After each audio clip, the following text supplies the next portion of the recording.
Bonsoir, le flash des informations pour ce mardi 2 avril. Le bureau de la commission électorale a certifié aujourd'hui le registre des électeurs pour l'année 2024.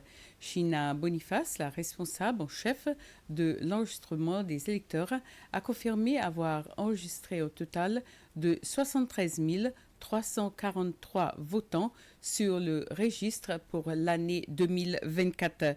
Ce registre compte 37 756 femmes et 35 787 hommes. Il note un total de 1678 jeunes ayant atteint 18 ans en 2023 et habilités à voter, mais seulement 226 d'entre eux se sont fait enregistrer. La commission pense que la plupart poursuivent actuellement leurs études à l'étranger. En 2024, la commission compte enregistrer 1607 jeunes électeurs ayant atteint 18 ans. La commission a dénombré un total de 827 décès en 2023, dont 455 femmes et 372 hommes qui ont été retirés de la liste. S'agissant du nombre d'électeurs par district électoral, le district le plus peuplé est Tonsétoile avec 4800 votants et le district le moins peuplé est Port-Glo avec 1968 votants. Au cours d'une cérémonie à la Bibliothèque nationale, China Boniface a remis le registre à Manuela Amsbury, l'agente au chef des élections. Pour commémorer la journée mondiale de sensibilisation à l'autisme, l'école des enfants vivant avec un handicap a organisé des activités pour les élèves. Les enseignants, les soignants aussi bien que les autres élèves, les parents d'élèves ainsi que le personnel étaient présents.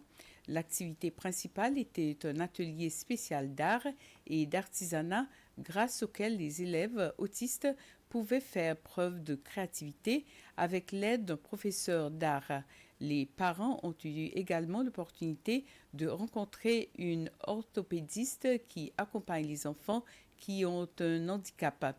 L'importance de l'activité est d'avoir sensibilisé à l'autisme, d'avoir montré ce que cette école fait pour les enfants autistes. Le ministre des Transports, Anthony Dershak, a déclaré à l'Assemblée nationale que le ministère est très conscient de la grave pénurie de parking à Victoria et des mesures sont en train d'être prises pour la construction de plus de parkings dans et autour de Victoria. Elles comprennent la construction de parkings à plusieurs étages au Centre international de conférences. Un autre, c'est celui qui sera construit à proximité de l'espace building.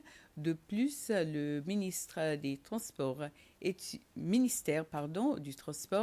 étudiera maintenant la possibilité d'améliorer les installations existantes en utilisant des technologies modernes. Parallèlement, le ministère Jacques a déclaré que l'autorité portuaire des Seychelles avait déjà commencé les travaux sur un nouvel espace de stationnement en face du quai interinsulaire Inter-Island. Le parking proposé devrait accueillir 150 véhicules à la fois. Le ministère de la Jeunesse, des Sports et de la Famille a tenu toutes ses rencontres administratives dans la salle de la Family House de Bello et pas à l'hôtel Hilton Northolm. Mais le ministère a organisé la retraite de son équipe dirigeante dans cet hôtel. C'est le ministre de la Jeunesse, des Sports et de la Famille, Marie-Céline Zador, qui a fait cette déclaration à l'Assemblée nationale ce matin. La ministre alors répondait à une question du dirigeant de l'opposition dans l'Assemblée nationale, Sébastien Pillet, relative aux dépenses de ce ministère. Le département de l'information, de la communication et de la technologie collabore présentement avec le Conseil européen pour la révision de la législation pour la cybersécurité dans le pays.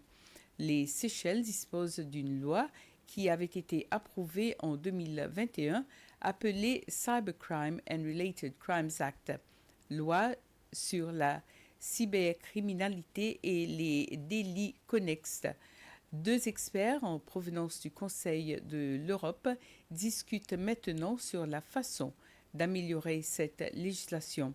Les discussions en cours portent également sur l'adhésion des Seychelles à la Convention sur la cybercriminalité, communément appelée la Convention de Budapest. Cette adhésion pourrait être avantageuse pour le pays. Voilà, c'était le flash. Merci de l'avoir suivi. Bonne soirée.